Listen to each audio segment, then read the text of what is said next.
Hey guys, so I noticed that as my community has begun to grow, we are getting players of all skill levels and experiences.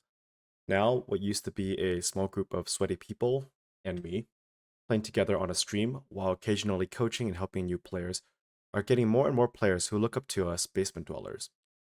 So, I will go over one of the most underappreciated roles you will find people talking about: support.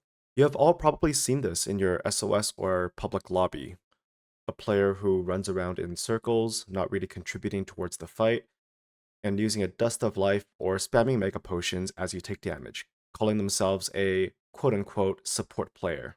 Do not be fooled. This is a griefer in a support's clothing, and they only aim to make your hunts longer than necessary.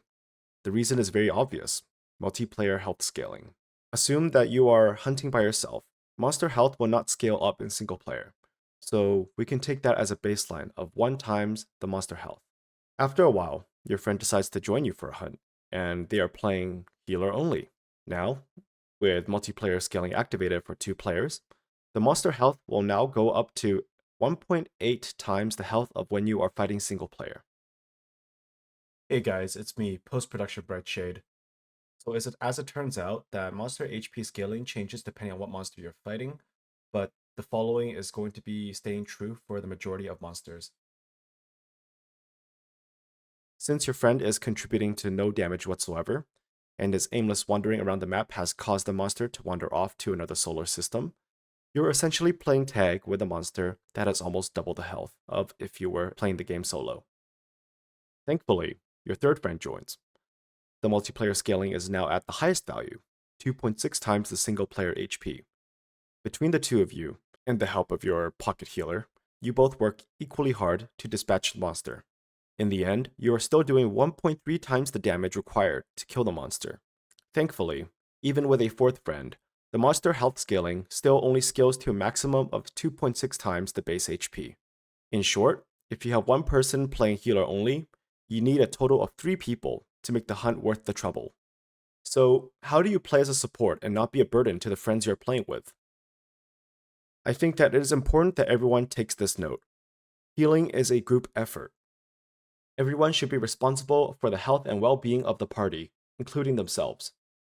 Popping a heal to save a teammate is extremely important to prevent premature visits to the camp.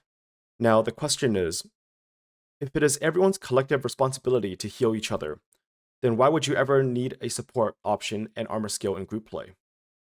To be completely honest, supports were never a requirement for group play, but a team that can make full use of a support can benefit greatly off of them. Keep in mind, a support player will be doing arguably less damage compared to the rest of the team. Therefore, the support player must make up for that damage output by opening up opportunities for their team, and maximizing and extending the windows of opportunities. Conversely, it is also part of the team's responsibility to take advantage of the opportunities the support players create. Without any overlays, the only way to decide if you should play support would be to ask yourself this question: are the players that I'm playing with at least as good as I am?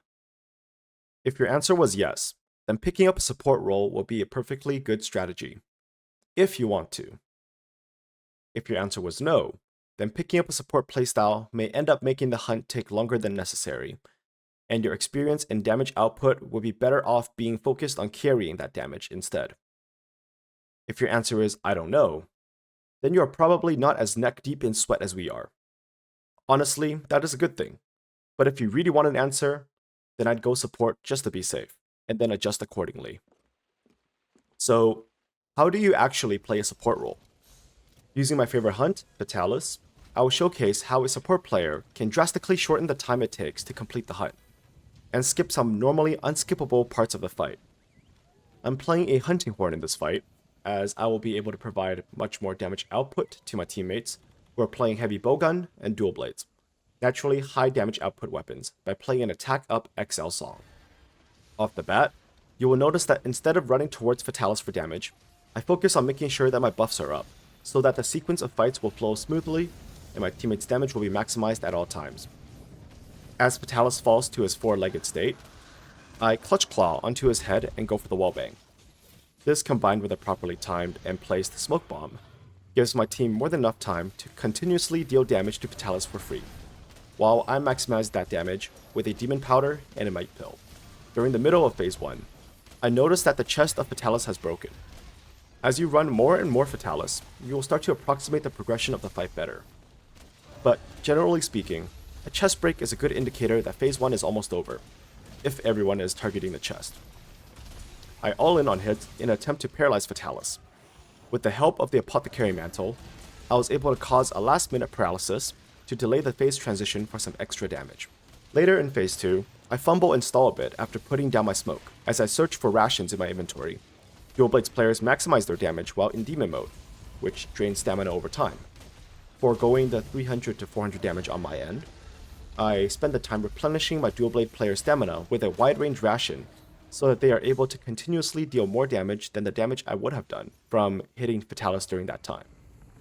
However, the stall time has resulted in being late for a retenderize on the chest, meaning that I was not fast enough to throw a smoke bomb down and delay the phase transition into phase 3.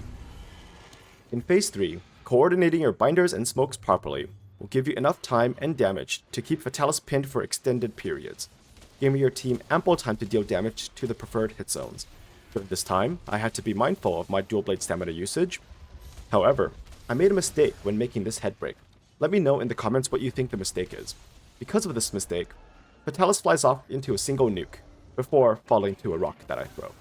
As a final note, I would not say that I'm the best support Hunting Horn player, as Daniel, the person playing as one of the Dual Blades in my video, provided a lot of the notes and coaching. So, as a final treat, I will show you an uncommentaried, unedited run where I played as a heavy bowgun and Daniel played as a support. And you can see the difference that a new support player and an experienced support player can make in your final hunt times. I hope you all liked the video. If you have any comments or questions, feel free to drop them down below in the comments. If you have anything you want to see or learn about, feel free to let me know, and I'll consider making a YouTube short or a full-length video. Thanks, and I'll see you next time.